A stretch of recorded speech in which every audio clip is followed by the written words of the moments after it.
ሰበር ዜና የሸዋዝ ባብራኩ ክፋይ በልጆቹ ጀብድ ተገረመ ይገኛል። በመንጃር ያገዛዙ ሰራዊት አንድ ሻለቃ እምሽክ አለ።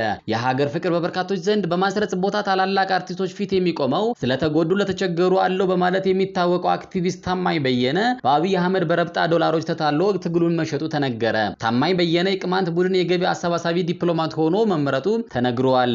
አንድንሁን አገዛዙን ያለው ውጊያ እናሸንፈው አንድንሁን የምንለው ለሌላው ፍላጎት ዓላማ አይደለም ይልቁንስ አንድነት ኃይል መሆኑንና አንድ ዓለሙን ደግሞ እንደ አማራ ያስከፈለና ያስከፈለን ያለውን ከባድ ዋጋ በቅጡ ስለምንረዳው ነው እንጂ ሲል የህሊና እስረኛው ጋዜጠኛ አባይ ዘውዱ ከቃሊቲ በላከው መልእክት አስታውቋል።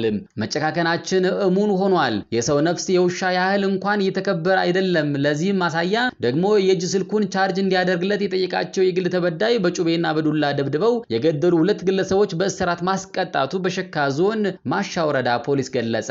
የጎጃም አገው ምድር ክፍለ ጦር የቀኛች ስሜነ ደስታ ብርጌድ የደፈጣ ምት የከበደው ዘራፊው ቡድን ንጹሃንን በማሰቃየት በማገት በሀብት በመዝረፍ በማውደም ላይ ተጠምዷል።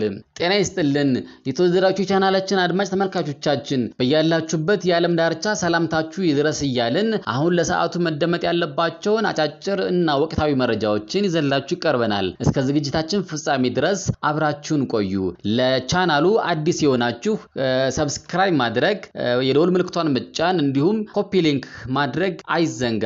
ቤተሰብ ይሁኑ። ወደ ዝርዝር ዘገባዎቻችን የሸዋ ህዝብ ባብራኩ ክፋይ በልጆቹ ጀብድ እየተገረመ ይገኛል። በመንጃር ያገዛዙ ሰራዊት አንድ ሻለቃ እምሽክ አለ። በነበልባል አንድም ቀን ማፈን አትችልም። በነበልባል ይለያል። ከፊት ሲጠብቁት ከኃይል ይመጣል። ከፊት ያለው ከተማ ሲለቅ ከኋላ ያለው ከተማ ይቆጣጠራል። ጠላት አረ ተቆርጠናል እያለ ይደናበራል። በዚህ መሃል ግን ዛሬ ጠላት ባረርቲ ባቢው ህንጻ ውስጥ በስብሰባ ሲገመግም ሁለት ታጣቂ ያውም እርሻ ላይ ውሃ እየጠጡ የተገኙ ሚሊሻዎች ማርከናል። ሁለት ገድለናል። ያቆሰልነው ይኑር አይኑር አይታወቅም። ያጣነው በ3 ቀን ግን 374 ሙት 86 ቁስለኛ ነው እና በቦታው ስለያዝክ ድል ያስመዘገብክ እንዳይመስልህ ሲል የ21ኛ ክፍለ ጦር አዛዥ ኮሎኔል ኪሮስ በምሬት ተናግረዋል።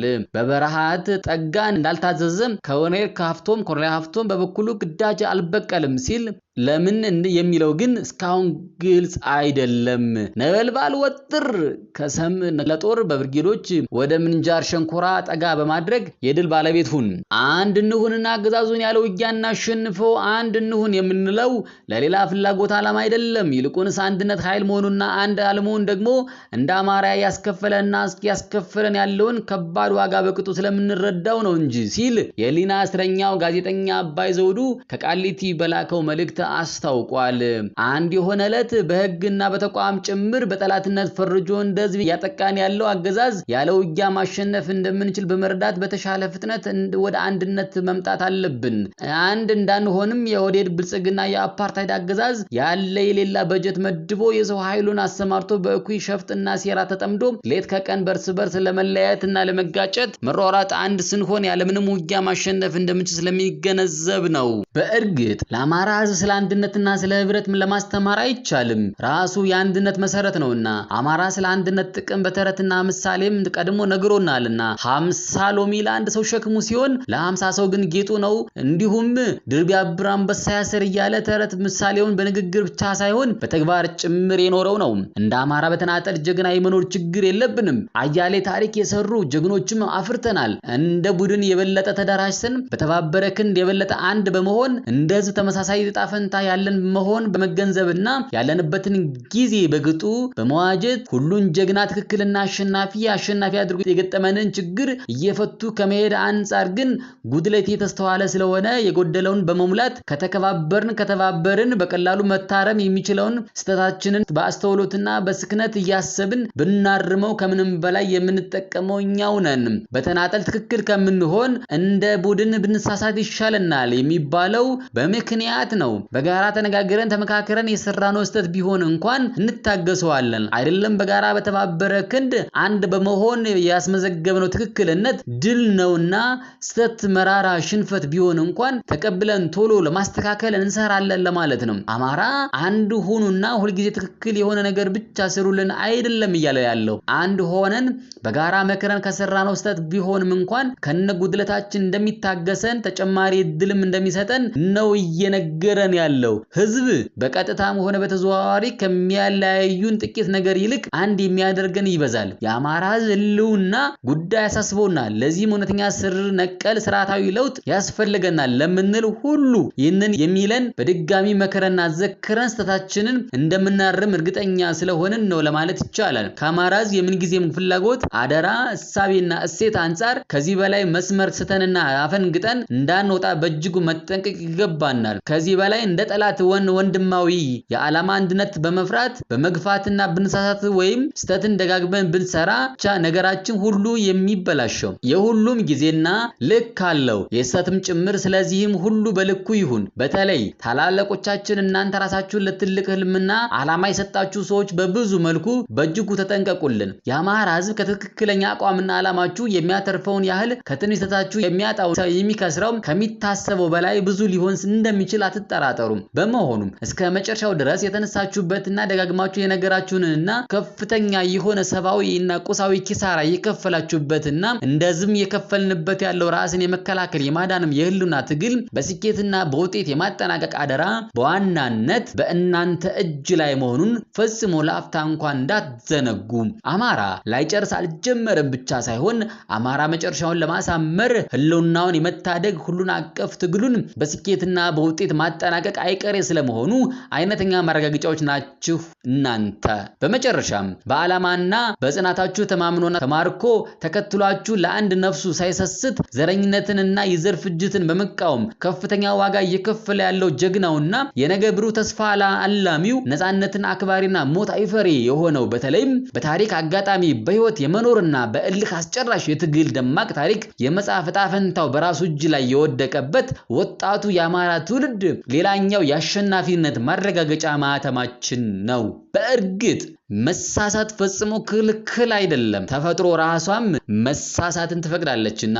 አዎ እንደ ሰው መሳሳት የነበረ ያለ የሚኖር ነገር ነው። ስተትን ከማረም ይልቅ በተከታታይ ደጋግሞ መስራትን ግን ሞኝነትና ይለወጥነት ነው። ስተትን ደጋግሞ በመስራት ትክክለኝነት እውን አይሆንም። በእውነት ከፍለን ከምንማር በነፃ መማር ይበጀናል። ስተትን ከማረም እንጂ በተለይ ሆን ተብሎ በሚመስል መልኩ በየጊዜው ከመድገም ትክክለኝነት የለም አይኖርምም። ከስተት ውድቀት እንጂ የተለየ ወይም የተሻለ ውጤት ስኬት መጠበቅ አይቻልም። እንደ እውነቱ ከሆነስ በተናጠል ትክክል ነን እያልን ከምንኖር በጋራ አንድ ሆነን እየሳትንና እየተሳሳትን ብንኖር ራሱ ይሻለናል።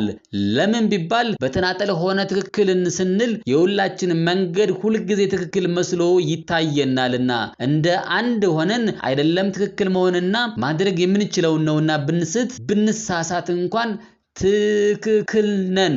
ለምን? ጥቅም ጉዳቱን ስተቱን በአንድነት ዳግም ተመልክተን ለማስተካከል እንችላለንና።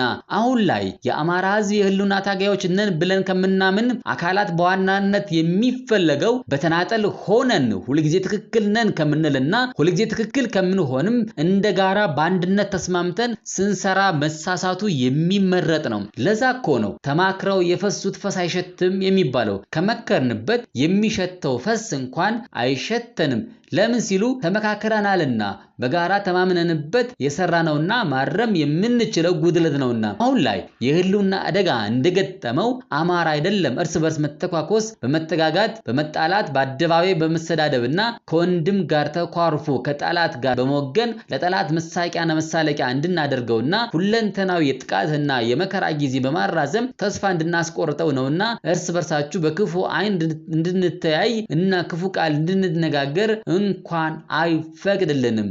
ታዲያ አሁናዊ ቁመናችን ስንገመግም ከዙ ፍላጎት ዓላማ እሳቤና ሴት እያፈነገጥን መከራችንና መከራውን እያረዘምን አይደለም ወይ? ራሳችንን በቅንነትን ቆም ብለን በመጠየቅና በመገምገም አስቸኳይ ርምት በማድረግ ለህልውና ጥያቄያችን ዘላቂ እና የሚበጀውን መፍትሄ በጋራ በተባበረ መንፈስ እና ክንድ እንፈልግ እንችላለን። የመጣንበት የኋላ ታሪክ መንገድ ለዚህ ትልቅ ማሳያ ነው። የሀገር ፍቅርን በበርካቶች ዘንድ በማስረ በመቅረጽ በታላላቅ አርቲስቶች ፊት የሚቆመው ለተጎዱ ለተቸገሩ አለው በማለት የሚታወቀው አክቲቪስት ታማኝ በየነ በአብይ አህመድ በረብጣ ዶላሮች ተታሎ ትግሉን መሸጡ ተነገረ። ታማኝ በየነ የቅማንት ቡድን የገቢ አሰባሳቢ ዲፕሎማት ሆኖ መመረጡ ተነግሯል። ከዘጠናዎቹ መጀመሪያ ጀምሮ በመድረክና በተለያዩ ማህበራዊ ሚዲያዎች ጭምር በመድረክ መምራትና አርቲስቶችን ቃለ መጠይቅ በማድረግ ታዋቂነትን ያተረፈው ታማኝ በየነ በመጨረሻም የሚያምነው ህዝብ መክዳቱን ተነግሯል። አንቂና አክቲቪስቱ ታማኝ በየነ በህወሓቱ ቢተኝነት በጊዜ በሰሜኑ ጦርነት በርካታ የጦርነት ቀስቃሽ በማድረግ ከአገዛዙ ጎን ቆሞ ይታገል የነበረ ሲሆን በወቅቱ በርካታ የምግብ አልባሳትን ለተፈናቃይ ወገኖች ሲያድል የመንግስት ተገዢ የሆኑ የቴሌቪዥን ጣቢያዎች ተቆጣጥሯቸው አገዛዙም የታማኝ ድምጽ ለጦርነት ቅስቀሳ ይጠቀምበት እንደነበር እሙን ነው።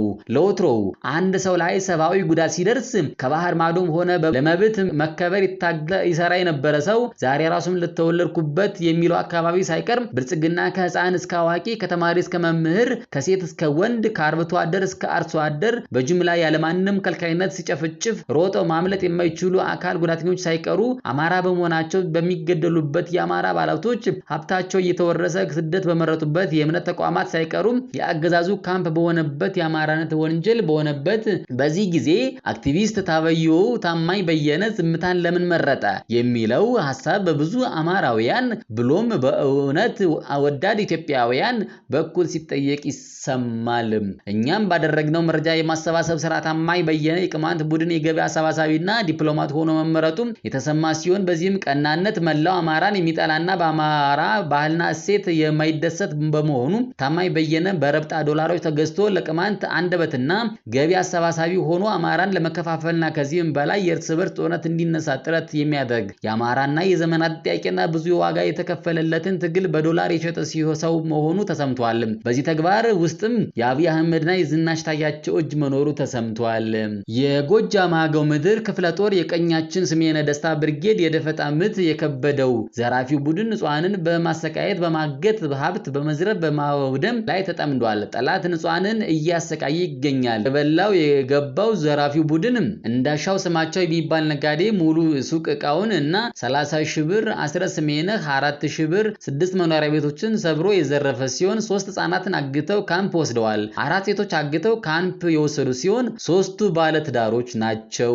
3 ክፍለ ጦር በማሰማራት የተተለተለ የሚገኘው ገዳዩ ስርዓት የቆንጆቹን ምት መቋቋም ሲያቅተው ንጹሃንን በማሰቃየት ተጠምዷል። ይበልጣል የእውነቱ እሳቱ የክፍለ ጦር የህዝብ ግንኙነት እንደተናገረው መጨካከናችን እሙን ሆኗል። የሰው ነፍስ የውሻ ያህል እንኳን የተከበረ አይደለም። ለዚህም ማሳያ ደግሞ የእጅ ስልኩን ቻርጅ እንዲያደርግለት የጠየቃቸውና የግል ተበዳይ በጩቤ በዱላ ደብድበው የገደሉት 2 ግለሰቦች በእስራት ማስቀጣቱን በሸካ ዞን የማሻ ወረዳ ፖሊስ ገለጸ። አንደኛው ተከሳሽ አስማማው በላቸውና ሁለተኛ ተከሳሽ አሳምነው ካስፋው እስራት ቅጣቱ ሊወሰንባቸው የቻለው በዕለታዊ ግጭት በመነሳት የግድያ ወንጀል በመፈጸማቸው ነው። በሸካ ዞን የማሻ ወረዳ ፖሊስ የምርመራ መዝገብ እንደሚያስረዳው አንደኛ ተከሳሽ አስማማው በላቸውና ሁለተኛ ተከሳሽ አሳምነው አስፋው ታህሳስ 26 2017 ዓ.ም ከቀኑ 8 ሰዓት አካባቢ በማሻ ወረዳ በጋዳ ቀበሌው ጨጋ ቀጠና ተብሎ በሚጠራው ስፍራ ከግል ተበዳይ አንደኛ ተከሳሽ የግል ተበዳይን በያዘው ጩቤ በታፋው አካባቢ በመውጋት ብዙ ደም የፈሰሰ ሲሆን ሁለተኛ ተከሳሽ በማጅራቱ ላይ በዱላ በመደብደብ በህይወቱን እንዲያልፍ ማድረጋቸው አረጋግጧል። የማሻ ወረዳ ፖሊስ የወንጀል ድርጊት መንስኤ በምርመራው እንዳረጋገጠው ሟች በህይወት በነበረበት ጊዜ 2ቱ ተከሳሾች ቤት ድረስ በመሄድ የእጅ ስልኩን ቻርጅ እንዲያደርጉለት ሲጠይቃቸው በተፈጠረ አለመግባባት ምክንያት የወንጀሉ ድርጊት እንደፈጸሙበት በሰጡት የእምነት ቃል እና በሰው በሕክምና ምርመራ መረጋገጡ ታውቋል። የማሻ ወረዳ ፖሊስ የምርመራ መዝገቡን አደራጅቶ ክስ እንዲመሰረትባቸው መዝገቡን ለአቃቤ ሕግ ይልካል። ከፖሊስ የደረሰው የምርመራ መዝገብ መርምሮ ለሁለቱም ተከሳሾች የወንጀል ሕግ አንቀጽ 541 ስር የተደነገገውን ተራ ሰው የመግደል ወንጀል ክስ መስርቶባቸዋል። የሸካ ዞን ከፍተኛ ፍርድ ቤት አቃቤ ሕግ ሁለቱን ግለሰቦች ክስ መስርቶባቸው ያቀረበውን መዝገብ ግራ ቀኙን መርምሮ ሁለቱንም ጥፋተኞች ናቸው ሲል ብይን ሰጥቶባቸዋል። በዚህ መሰረት የሸካ ዞን ከፍተኛ ፍርድ ቤት ሰሞኑን በዋለው የወንጀል ችሎት አንደኛ ተከሳሽ አሳምነው በላቸው እና ሁለተኛ ተከሳሽ አሳምነው አስፋውን እያንዳንዳቸውን በፖሊስ ቁጥጥር ስር ከዋሉበት የሚታሰብ 3 ዓመት ቀላል እስራት እንዲቀጡ ወስኖባቸዋል ሲል የማሻ ወረዳ ፖሊስ ጠቅሶ የክልል ፖሊስ ኮሚሽን የህዝብ ግንኙነት ኮሚሽን ዘግቧል።